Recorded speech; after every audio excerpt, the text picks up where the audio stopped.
Welcome to another episode of Food and Cooking 101. My name is Justin and I'm your host, and today we're going to be making homemade chicken taquitos, which is one of my favorite Mexican dishes.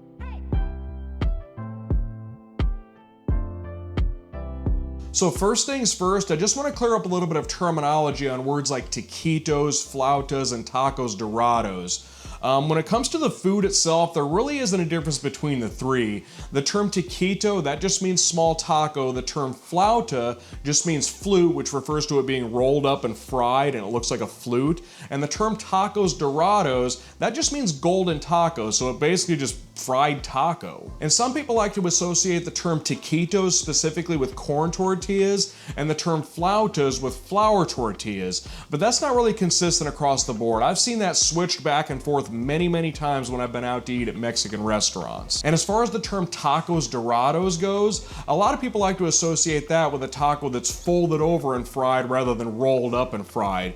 But again, that's something I haven't seen across the board. I've seen plenty of tacos that are rolled up and fried that you could call taquitos or flautas, and they're called tacos dorados. So honestly, as far as these three terms go, call them whatever you want. To get started today, you're going to need a package of boneless, skinless chicken thighs that's somewhere in the range of 2 pounds, give or take. And you always want to make sure to inspect these things for tiny bone fragments because the removal of them is typically done by machine, so there might still be some lingering around. Now the package I had here didn't have any, so the next step is to season both sides with salt and pepper. And I should point out that you can use breast meat here, but breast meat is a lot more likely to dry out and it's more expensive, so I think thigh meat is the better option. And as much as I love ordering flautas or taquitos when eating out, one critique I would have is that way too many of them are filled with dried out chicken breast. So with the meat seasoned up now, we can head over to the stovetop and place a wide bottom skillet or saute pan over medium to high heat and add a small amount of any high smoke point oil and gently arrange the chicken pieces into the pan. And I don't usually worry too much about overcrowding here.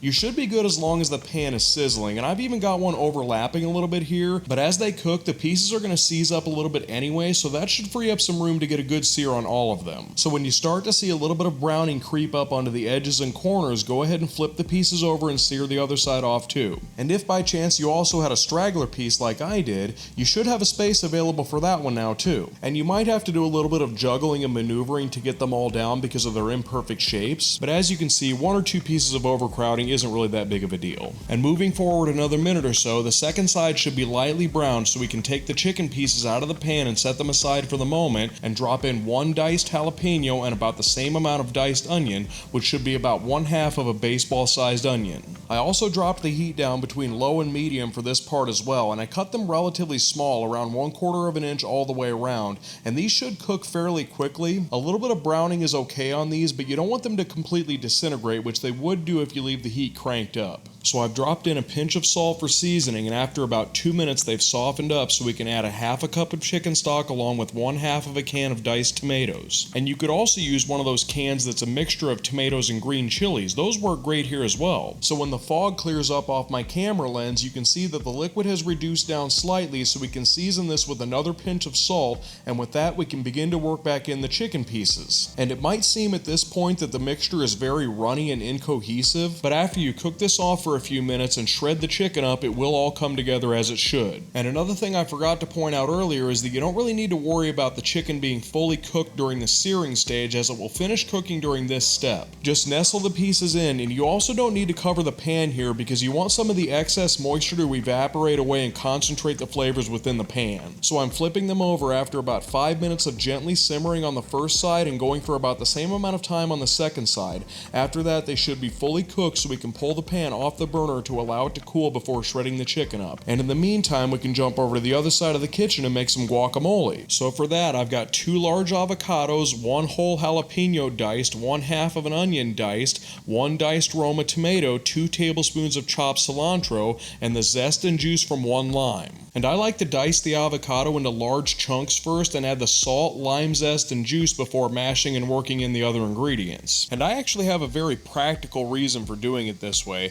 I like a fairly chunky guacamole, and having those 2 ingredients evenly dispersed beforehand minimizes the amount of mashing that I have to do. So once you're done lightly stirring those together, go ahead and work in the onions, jalapenos, and cilantro cilantro. Then grab a fork and mash the guacamole to your preferred consistency. And the final step here is to add the diced tomatoes, because there is no reason to smash those. You want those left whole because they serve as sort of an internal garnish. And as a side note here, the ingredients that aren't avocados in guacamole make the best guacamole. Avocados are mild and don't really have a ton of flavor. They're there for texture and richness. So if you're winging it and want to make good guacamole, focus on the other ingredients. Okay, now that we've got the guacamole finished up, I've also allowed the chicken mixture to cool down a little bit, and I shredded it up off camera while you weren't looking, but I wanted to point out that when it comes to tortillas, ideally you want to use thin tortillas for preparations like this, ones that are meant for frying or meant for making chips. And I realize that at regular grocery stores, it can be kind of slim pickings as far as what your options are,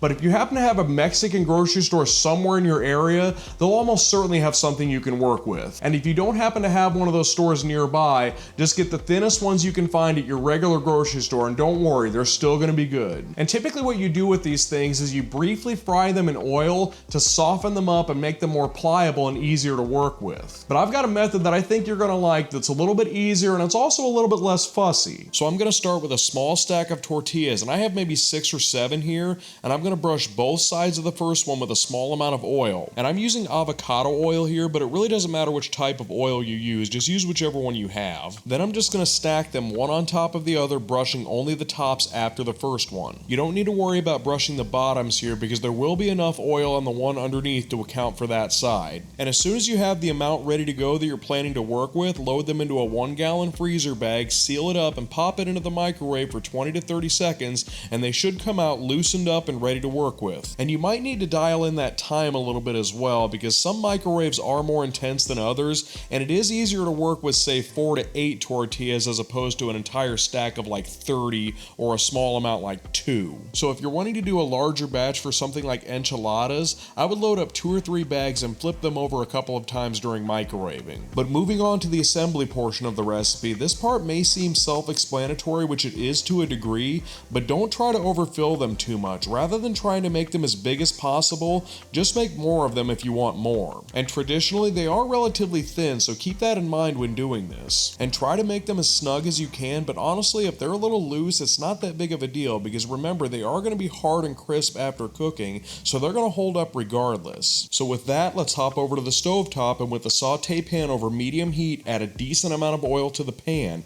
You want these things to be about halfway submerged, so don't skimp on the oil. Remember, it's the oil that makes them crispy, not air. Then I'm going to gently place them seam side down into the pan, and you don't want to mess with them for a minute or two, because if you do, they're going to stick and break apart, so be patient here. And even though I rolled up 4 of these things, this pan will only fit 3 of them comfortably. You want to have a small bit of space between them so the oil can do its work. And you might have also noticed that the one in the middle of the pan has a small tear on top. That's not a big deal, and if this happens to you, just be careful when flipping it over and it will still turn out just fine. So speaking of being careful, you do want to be gentle when turning these things over, whether they're perfectly intact or not. And honestly, the ones that are torn, sometimes the filling itself seeps out a little bit, and that will also crisp up, and those are kind of my favorite ones. So I kind of consider it a little bit of a treat. And if you are worried about them sticking, just squeeze them lightly with your tongs and wiggle them a little bit, and they should break loose without falling apart. And by the way, I should mention that you could do these in an air fryer or an oven if you want,